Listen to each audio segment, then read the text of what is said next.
Good morning, good afternoon, good evening. It's my pleasure to start another webinar from our series of global webinars, Innovative Universities. Today, we will talk with the founder and the president of super unique university, and we already received quite a lot of questions about it. University of the People, which is trying to make higher education, good higher education, accessible to all. My name is Isaac Frumin. I'm hosting this webinar together with co-host Dara Melnik. And let me remind you that we have 60-minute webinar, usually 15, 20, 25 presentation by the representative of the university that we discussed. We go in live because we want live conversation, and we want to give an opportunity for the audience to ask our guests. And the recordings are available on YouTube. And we are very grateful to our steering committee that recommends us these interesting cases. And let me introduce our speaker for today. He's probably one of the most famous leaders of universities worldwide. At least I couldn't find any other university leader to be listed as one of 100 most creative people in business by one very respected review. And I also have to mention that Shaira Rishev, our guest today, the founding president of the University of the People, is the recipient with the university, I would say, one of the most prestigious, probably the most prestigious prizes in education, Eden Prize, in fact, last year in 2023. So it's a great pleasure for me to talk to Shai today, and I hope he will tell us a bit more about the university, and then we'll start to ask questions. Please, Shai, the floor is yours, and we can start the presentation. Thank you. Thank you for inviting me, and thank you for the kind words. And let me jump right in and introduce University of the People. So University of the People is the first of a kind university that makes higher education accessible to all. Next. It is the first nonprofit, tuition-free, American accredited online university that is there to open the gates to every single student who cannot do it otherwise. And there are millions of students around the world who cannot attend higher education, either because it is too expensive. Look at the price of higher education in the US. Recently, there were publications that next year, some universities will touch the $100,000 tuition per year.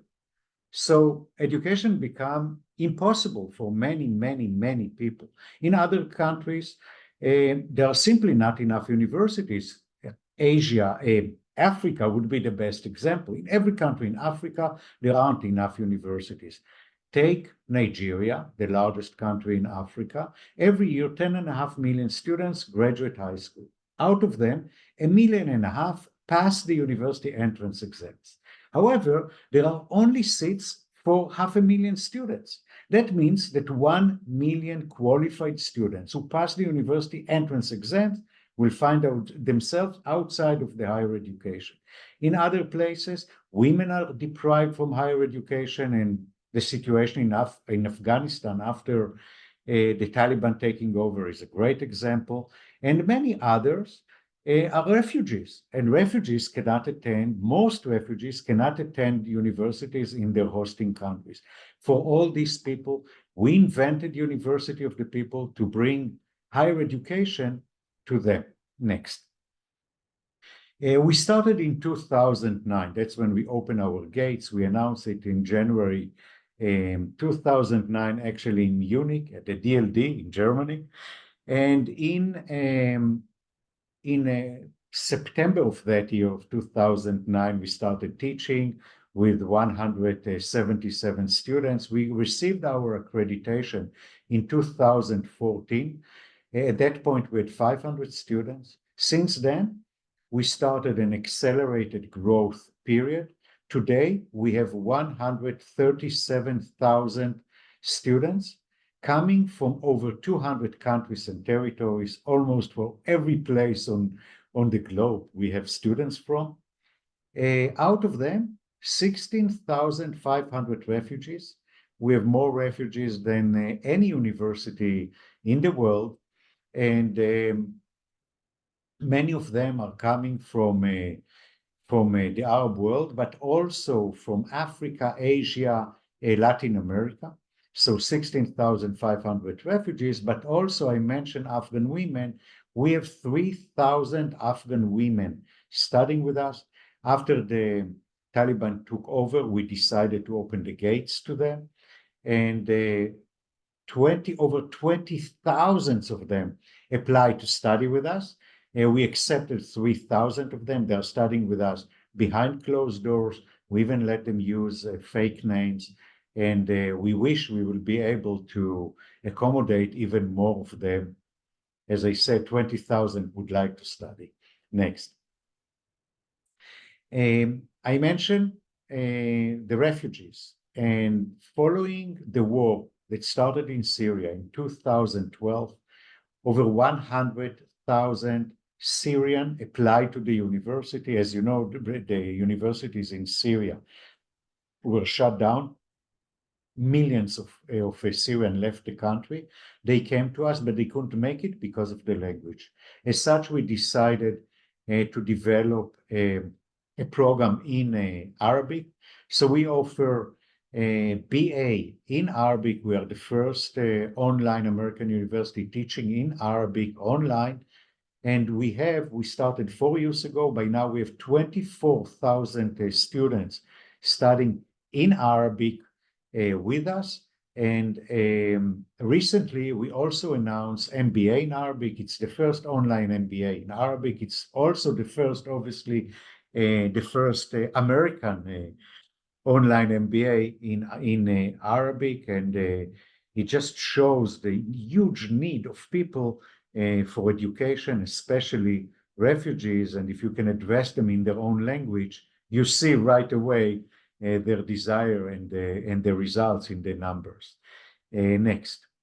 Because our students are the kind of students that I mentioned, we have survivors of the genocide in Rwanda, the earthquake in Haiti, refugees from all over the world, people who sell fruits on the streets in Africa, people who are coming from hardship. They come to us in order to have a better future. As such, we only offer the degrees that are likely to help them find a job. We offer bachelor level degrees in business administration, computer science, and health science, master level degree in business administration, MBA, master in IT, and master in education. We also have certificates programs in computer science, business administration, and health science, either for our students who want to specialize in specific fields, or students who just want to take a certificate program and later on decide if it is enough for them to go to the job market, or they want to take the credit that they get while studying for certificate with us and move on to continue toward a full degree. We offer these degrees because the students come to us in order to have a better future. And these degrees are most in demand worldwide. These are the degrees that are likely help them find a job. At the same time, only 2/3 of the program is the field that they study. 1/3 of the program is general education. It is important for us not only to prepare people for the job market, but also to make them well-rounded individuals, to make them, to give them critical thinking while they're studying with students from around the world, becoming members of the global village and ready for the job market and to be productive members of their communities. Next.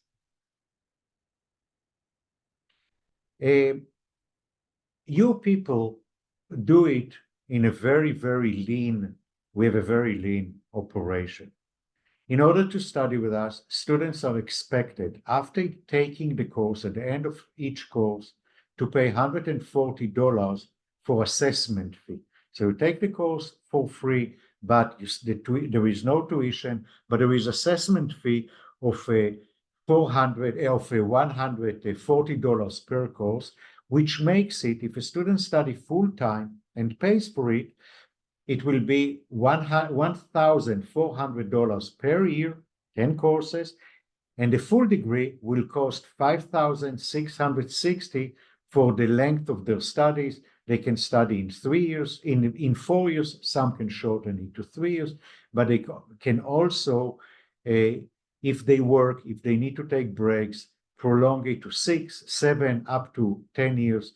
We let the students take breaks, even though we hope that they will study and will continue their studies as soon as they can and not drag it as long as possible as we let them.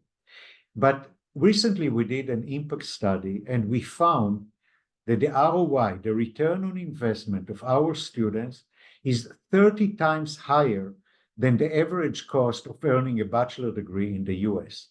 For every dollar that a student pay for us, he will make $250 after he graduates.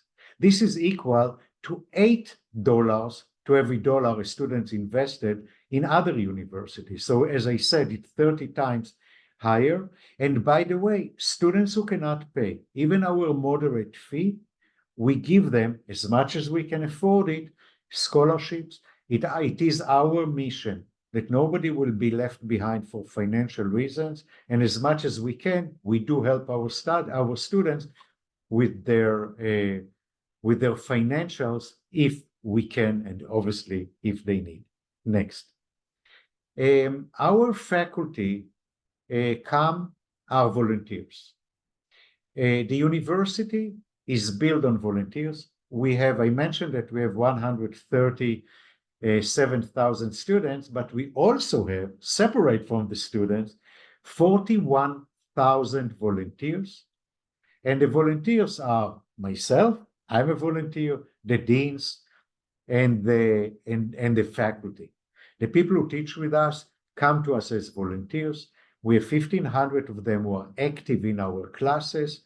They come to us as volunteers to help our students because they believe in our mission and want to enable us to be tuition free and to have such a lean operation as we actually have. Talking about our volunteers, the university is led, next, sorry. The university, talking about our volunteers, the university academically is led by a president council. The president council are the present and past presidents of the best universities of the world, from Berkeley, NYU, Columbia, Vassar, Edinburgh, McGill, and many, many. Forgive me for not mentioning all the names that are there. You can see their names and their institutions. And the support of them is very important for us, both because their vast experience of leading amazing institutions is important for us in order to in order to get the experience and create a university that is not only open the gates but has the quality, but also there are those who come and testify for the quality of our university. Next. Together with these great leaders, we are partnering, or we have partners from great universities. NYU, McGill, Ifat University of Saudi Arabia, Edinburgh, and Harvard Business School. It is different. The partnership that we have is different from one university to the other. However, it enables us to let our best students to continue their education in other universities. So McGill, for example, our students, and mainly refugees, because that's what they are inspiring to have more, after 2 years with us, the best of them can apply to McGill to transfer to complete their BA on campus. Each university has slightly a different agreement, but all of them enable our students to move up the ladder, and eventually we are very happy to let our students who can do that indeed to do that. Talking about our students and about our partner universities, let me move with the next slide to talk about our graduates. We have graduates who are doing amazing after graduations with us. We have graduates who work with Amazon and IBM and AT&T and Microsoft and Apple, and you can see only few of the companies that they work with. They are very well accepted in the job market. But what we are very proud of is that recently we signed with to enable all of our students to have a virtual internship when they study with us.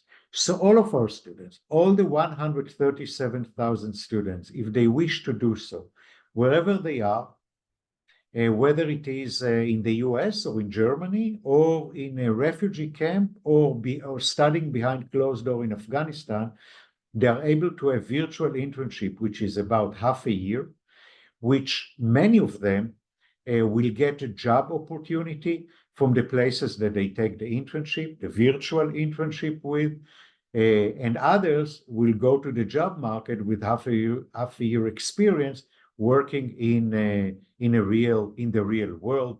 We are very proud to offer this experience to our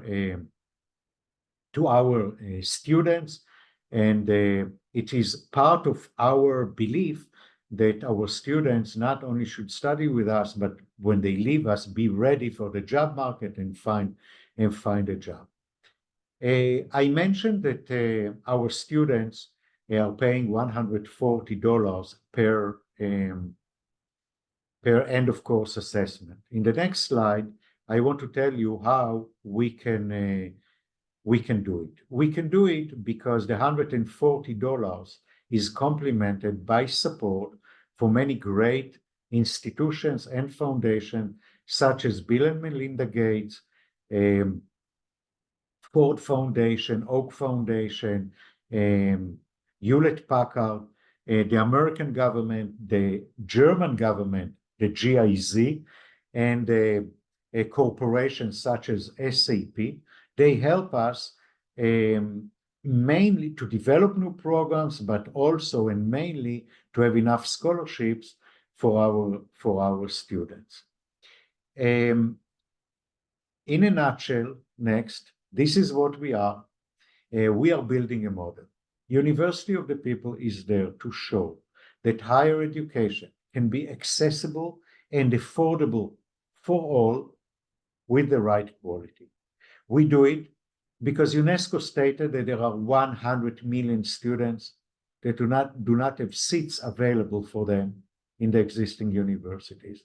We are doing it because there are millions of people who cannot attend higher education because it's too expensive, millions because of their life circumstances, where they live, or the political situation they are facing.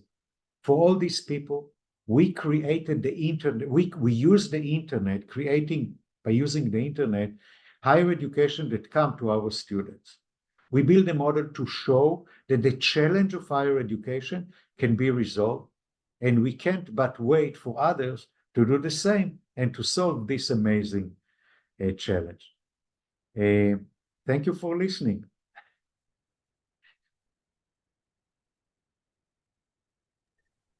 Thank you very much. It's amazing story. There is no story, by the way, yet. There is a story of the university, but what was the story? How, Shai, how you came to this idea? Sure. Yeah, please, because we all know that there is a big demand, and how you came to idea of this type of university to respond to this demand? So I was in for-profit education for over 20 years. I was in charge of tens of programs, that a company that had tens of programs globally, offering it to hundreds of thousands of students. And among other things, we started the first online university in Europe.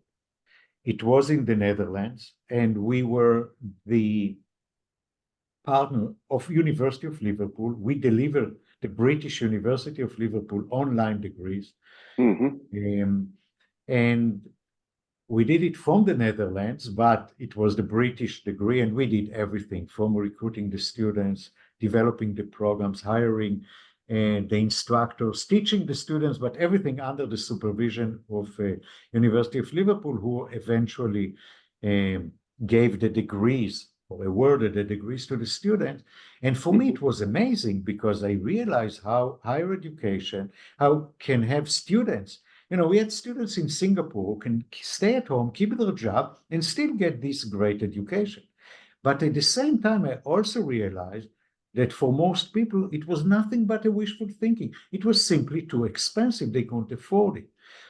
So it was for-profit university, and I ended up selling it with some kind of mixed feeling, because on the one hand, wow, we have amazing service that the world needs. On the other hand, most people could not afford it. So I sold this university. I went to New York on semi-retirement, just to realize that retirement is not really for me. I'm a little bit hyper, super active. I needed to do something. So I looked around, and coincidentally, I found a company that offer homework help to students by professors who came online every day and offered their services for free. And I thought, wait a second. Someone who offers their services for free is actually a tutor. If there are tutors, professors that are willing to teach for free, together with open source technology and open educational resources, this is a university. All I had to do is to announce it. So I did announce it at the DLD in Munich in January 2009. The next day, the New York Times wrote a page about it. And the following day, there were already hundreds of emails of professors who wrote and said, wow, this is an amazing idea. We want to help. And they not only helped, they made a university because they knew how to build a university. So that's how it happened. Okay. You have, I'm sure that after this interview, for sure, you will have 2 more volunteers, or at least one. Me. Dara, I'm not sure. She's quiet. She will have her questions, but I have 2 more just to clarify the factual picture. So you provide online courses. Students should pay a bit for assessment, but courses are pre-recorded. So is it completely asynchronous? So, or you have some interaction besides final assessment with the students? So what is a typical course? I know it's 6 weeks or 8 weeks. 8 weeks. 8 weeks, yeah. So what happens? So it's thank you for asking. It's a good question. So let me describe how it works. First of all, when students sign up, and anyone with high school diploma and proficiency in English can sign up, or Arabic. We also offer a program in Arabic, as I described, and they're being asked to take 2 courses. They take the 2 courses to show themselves and to show us that the university is actually what they're looking for. And I'm saying that because a lot of students say, oh, tuition-free university, I'll sign my diploma, my high school diploma, and the degree will come by mail. It doesn't work this way. Others, we tell them, every course you take, you should be prepared to work 20 to 30 hours per week. But the human nature is to say, well, 20 hours a week is for you. I can make it in an hour a week. Well, an hour goes by and you are gone because you can't do it an hour a week. So they need, they need a motivation. It's hard to study, and I'll describe in a second how exactly it works. And you need the self-discipline. You need the motivation. You need, as I said, to spend hours each day to study, and most of our students work. So for a lot of students, they simply can't make it, don't like it. It's not what they expected. For us, they need to pass it to show that they meet our standards, because the 2 courses, one course is pretty much prepare them for the job market. The second, prepare them to be ready, what is expected of them when they study for us. The other one is a course of their field, business administration, computer science, or health science. So they have to take the 2 courses. If they pass them, they get credit for them, and they continue with us as a degree-seeking students. If they do not, they cannot continue with us. So this is the main screening for us for admitting the students who are likely to finish. But then they start all the other courses, and every week, as you mentioned, it's 8 weeks long. Every week start on Thursday, ends on Wednesday. Thursday, they go into the class, they find the lecture notes of the week, the video of the week, if there is a video, there might be text only, the homework assignment, the reading assignment, and the discussion question. So after they read the notes and they've watched the video and they read the material, they go into the discussion forum and they start discussing the topic of the week between themselves. Every student must every week to contribute original contribution to the class discussion, and at least 3 times to comment on what other people say, other students. I see. 20 to 30 students in every class, with 1 professor who is there every day, and a program advisor to every student to help them with the non-academic issue. So all week long, they are coming to the class every day, communicating between themselves under the supervision of the instructors, who correct mistakes, answer questions, redirect the discussion if it went to the different direction. By the end of the week, they hand in their homework, take a quiz to see that they master the material, get grades for all the elements for their contribution to the class discussion, quiz, etc., and go to the next week. 8 weeks in a row. Okay. And then by the 9th week, they take the final exam, which is proctored. And then they get a grade for the course and go to the next course. Okay, probably the next question, I still ask it, but you probably already answered. It's about, because you mentioned that you provide higher education accessible, and you stressed it of good quality. So am I right that this system of interaction during the learning process and proctored, standardized, I mean common, based on common criteria exams, these are major building blocks of this quality statement, right? Most definitely, because when you think about traditional university, where a professor decides what they teach the students and what the final exam will be, how do you know the two professors that teach the same material have the same quality of teaching and the students study the same? In our case, we prepare all the material in advance.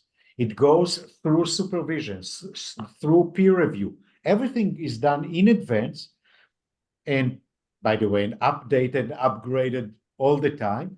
And the exam is the same. So, you know, you take, let's say that any course, 50,000 student takes it.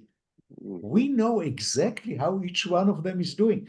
By the way, we can track and see how the students do for every professor, right? So that we have the best way to supervise the quality of our material, of our instructors, of everything that we do. We measure very carefully the learning outcome of our students. So we are very, very data oriented with everything that we do. Yes. Okay, thank you. Dara, your question, please. Yeah. Oh. Oop. Okay, she's frozen. Yeah, and we are not. Great. So I will continue and she will come back. About volunteers. You mentioned that it was, in fact, one of your initial ideas. But who are these people, the volunteers? How you recruit them further, etc.? So I mentioned we have 41,000 volunteers, but anyone, you know, you can go online and say, hey, I want to volunteer, and you become a volunteer. It doesn't mean that we actually use. The volunteers who are teaching are divided, I would divide them into three main categories. First, retired professors. They sit at home, you know, they retired, but they like teaching and they know how to teach. And that's what they love doing. And think about a professor waking up in the morning, take their cup of coffee, that's my cup, and open their laptop, and you have amazing students. A woman from Afghanistan who studied behind closed door, a refugee from a refugee camp in Africa. So they love doing it, and it's a great way to do it. The second group of volunteers are tenured professors, existing professors who teach in other universities, and they feel that they want to give back. And that's the way to give back. Because in many cases, there are professors who teach in selective universities, and they know that there are so many people who simply cannot afford their university. So they want to offer their services to other students. And the last group are young PhDs. A lot of young PhDs want the experience. They come to us, they teach with us, and later on, they move on to other universities with the experience that they gain with us. By the way, they hardly quit. We have professors who teach with us for over 10 years. They love what they're doing. So, yeah. Very interesting. Dara, you are unfrozen, please. But now we don't hear you. No, sorry. Okay. Okay, how about now? Yeah. Okay, apologies about that. So first of all, this whole system sounds very ancient to me in the good sense. You know, teaching as a vocation, as a pleasurable activity that the wise and the curious take upon themselves in their spare time, but that's a side comment. I do have a couple of heavy questions pertaining to higher education as a basic right. But before we get to that, I want to ask a question from the chat, just kind of to warm up before the heavy part. What is the dropout rate and what do you do to reduce it? Okay. First of all, regarding your comment about ancient, I think that we are the most advanced university in the world.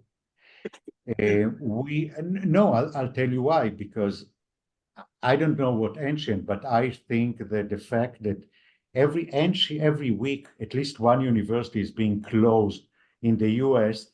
That's the ancient. The fact that we are growing probably means that we're doing something that is relevant for now. I would say a few more things. When COVID started, before COVID, we were considering there was the mainstream and we were on the side. We were something weird. When COVID came, everyone switched to start to teach the way we do. Moreover, many of them did not know how to do it and, give horrible experience to the students. I think that the fact that we are flexible and we let the students study anytime, anywhere, and it's not that they have to wake up at 8 o'clock to go and see a lecture, even though they drank the night before and they have hangover. This is not all. This is modern. The fact that it's very interactive and they have to interact with each other is, I think, that it's quite those days. The fact that every time they take a class, they meet 20 to 30 students from 20 to 30 different countries. That's quite an advance. So I think that we are the future of higher education. Now, it is true that we are not using every new element that others use, but we don't think that gimmick necessarily gives a better education. To the contrary, we are using AI but AI is in order to improve retention. So, we use everything. All of the universities in the cloud. How many universities do you know that are totally in the cloud? So I think that we are actually doing more than any other university. Now, by the way, I wish we could do more, but, being a tuition free gave some limits on our ability. Regarding dropout, I mentioned our screening process.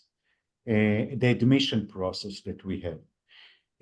Students come to us, they have to take 2 courses and only then they can continue with us. We lose over 50% of the students right there. So simply, as I said, either because they don't like what we offer or because they don't meet our academic standards. After that, our retention is quite high. We have 65%, 80% of the students moving to second year, 65% at graduation. To my knowledge, it's better than any community college or other online university, but that's what I think. I haven't verified every university, so it's quite good. And I think that it is both because the screening that we do in advance, but also because every student has a program advisor that is there from day one until they graduate, help them with every issue that they have. We use technology to identify students at risk and help them. So we have a lot of elements and activities that we do in order to help the students to improve their performance. Now, to be honest with you, we think that we can and we should do more, and we will do more. But it's a process. So you mentioned technology. If we are talking about educational technologies, how do you develop them? Do you also use the power of volunteers? Do you contract developers? Do you have your own in-house team? How does that work? Right. So we're using right now, from day one until now, we use Microsoft CRM as our management system. And we have a team in the West Bank, Palestine, and also in India, but mainly in the West Bank, Palestine, who actually took Microsoft CRM and made it university management system. We ourselves developed it from day one over Microsoft Dynamics. And we use Moodle as our LMS. For those who do not know, it's open source technology, and we are using it. And making it available for our students. Okay, so now to the heavy questions. I do read a lot of university statements and news announcements and other kinds of communications that universities let out into the world. And there is hardly an institution that does not mention the work it does to help disadvantaged communities. And it still sounds like it's not enough. And you mentioned that the University of People has the largest number of refugees. And also you have that wonderful statement citing higher education as a basic right on your website. So here's a question that goes a bit beyond the model of your university and more towards the model of, let's say, an average university in the future. What are some of the key things that higher education institutions could do now? Maybe taking a leaf from your book, maybe not, maybe there's something that you've been considering to help those in need more, to extend that basic right of higher education. I feel very, very strongly about it. It speaks to my heart, to more people. Great, thank you for asking. Look, the University of the People was created for these people. So we have 16,500 refugees, and refugees for us are those who are defined by UNHCR as refugees. So I count we have 17,000 Syrians studying with us. Half of them are considered to be refugees. Half of them are still in Syria. So in Syria, they're not considered to be refugees, they're internally displaced. So we don't count them as refugees. But all of our students are those that you're talking about. And I think that opening the gates should be a mission of every university. And I'll give you one example. We committed, UNHCR, that's the UN Higher Commission for Refugees, said that they want 450,000 students, refugees, to become students in 2030. And I said, and it's okay, we committed to bring 25,000 out of this 450. But we said, okay, there are 30,000 universities in the world around, okay? If every university will take only 15 refugees, that's the 450. And we solve the issue of refugees going to higher education. Now, is there a single university in the world that can say, we cannot accommodate 15 refugees? Every university can do it, no matter what's their size, no matter what country they are. You know what? No matter what's their financial situation is, 15 students. So I think that universities should do the same. And obviously they can take many more. I think that universities should do much more. This is one thing. Second, and it's broader. And, you know, as you said, it's a deep question. And I know that some universities, they want to be exclusive. They brag about, oh, we take only 1% of the students who apply to us. We take only 2%. What are you bragging about? That so many people are left behind? I think that they should open the doors widely. Now, we show a way to do it. And every university can do it because what we do is out there. I mentioned, how did I decide about the university? Because I saw that everything is there. 15 years later, much more is there for everyone to use. Now, there is a challenge because our system, our model is so different. The traditional university, or using your word, ancient university. Oh no, that was a compliment. Okay. So I'm giving them compliment as well. So traditional university cannot do with what we do. It's too destructive. You know, the financial model, the teaching model, the volunteers, but they can build what we build on their side and do something similar at a much, much lower rate and open the gates even wider. So I wish everyone would do it. And I would love, you know, I said my final comment was about that we're building a model.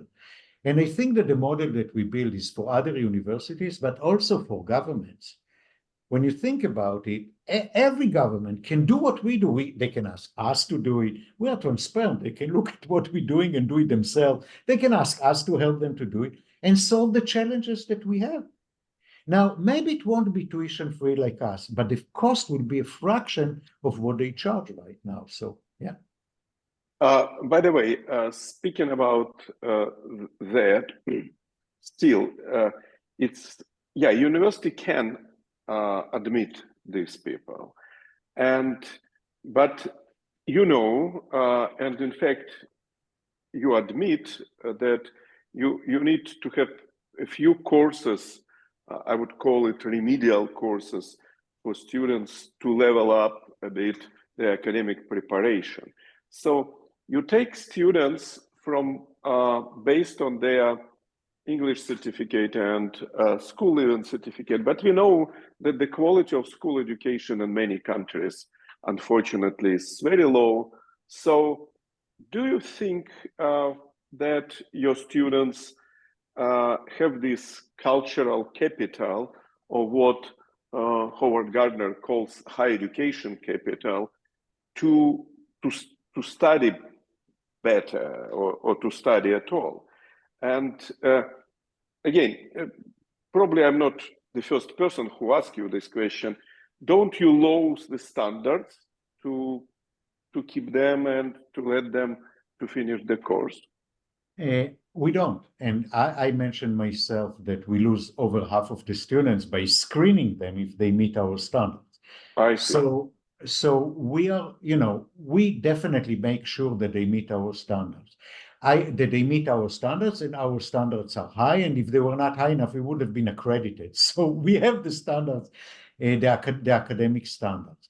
I would say that, there is more that can help our students to lower their academic, not our students, not those who have not been accepted, to make their academics, their knowledge, to improve their knowledge and make them better students to be ready.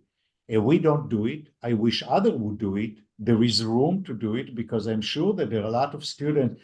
The problem, if you study in, let's say that you graduate in high school in rural country in Africa, most likely your level of education is not high. And your chance to pass our standards is not very high. That does not mean that you are not talented. So I think that helping the same, when they come to us, we let them succeed, we let them flourish. And if they are, if one day we will discover the next Einstein, we will be the happiest people in the university in the world. But there are maybe some others that have it, but need some help. I hope that others will do that. Online high school is a great idea for someone else, not for us. But yeah, I think that a lot can be done there. Before Dara asks a question, I have to say that our university, Constructor University, now discussing the opening of free online school for motivated students in STEM, especially for developing countries, because they have super deficit of qualified teachers. But that's another matter. Dara, please. Okay, so we have a question in the chat, which I would actually like to expand. The question is from Marcelo Novel of Unicamp, and he's asking whether you are going to expand your collaboration with universities that are now implementing various online initiatives, citing such a trend in Brazil. And I would like to also maybe pile on top of this question another one. So it's one thing to extend a helping hand to students who want to get education and they're unable to. And it's a completely different story to help universities in trouble who would be actually serving those students, but they for some reason cannot. So what are your plans for future collaboration with strong, good, as Marcelo puts it, universities that are doing online education, which is basically any good university at the moment? And are you thinking about maybe using your model to strengthen universities in trouble, in regions that are turbulent politically, etc.? It's an interesting question. We are interested in collaborating with more universities for two different ways. One is to have other great universities to enable our best students to continue with. Again, you know, if you graduate from McGill, as an example, we have done great for you. So this is one thing. We're also interested in helping students who study in community colleges, for example, or started their studies and never completed. And, you know, in the US alone, there are over 40 million students who have some college degree, some higher education degree, and they never complete. And they get stuck because they don't have a higher education degree, and we want to help them to complete their degrees. So partnering with colleges and other universities so they will funnel their students, their graduates. Community college in the US, many of them are only 2 years. It's associate degrees, 2 years degree, to complete their bachelor with us. Working with other universities and help them, let's put it this way, we have not said no to any universities. Universities do not like usually to get help because they know everything. So, you know, so the day that we will be approached by any university, the answer will be yes.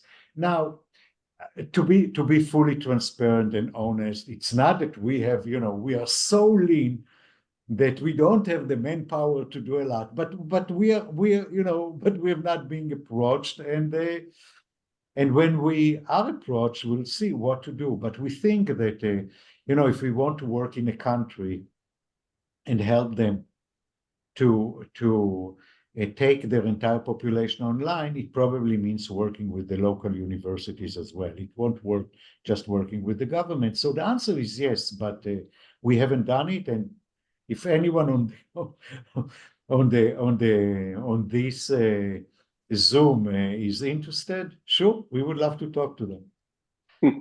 By the way, the Professor Knobel, who asked the question, he when he was the president of University of Campinas in Brazil, he implemented an amazing program to help of additional 2 years preparation for graduates of local disadvantaged school. So probably University of Campinas would be interesting. But I have kind of business question, because you are also outstanding businessman, and you mentioned this amazing growth from 500 in 2014 to 137,000 now. So it's unbelievable. This the very process of scaling up is a puzzle for me. What it takes, it's not just you add more computers somewhere, or what are the secret of this very speedy growth of this scaling up? Well, I have two secrets. The first is not sleeping at night, because you're always dealing with challenges. But to be serious, I think that the secret, the real secret, is always to look forward and to think about what might go wrong. Because things will go wrong. And if you are always thinking, what's the worst case scenario, you're prepared for it. And if it happened, you're prepared. If it doesn't happen, even better. But the thing is that, when you have 5,000 students and you're thinking about the 10,000 students, you need instructors. You need a better system of recruiting the instructors, training the instructors, the faculty, right? Supervising them, paying whatever you need to pay every month. We have a program advising, preparing the size of the program advising to the size that you are going to have.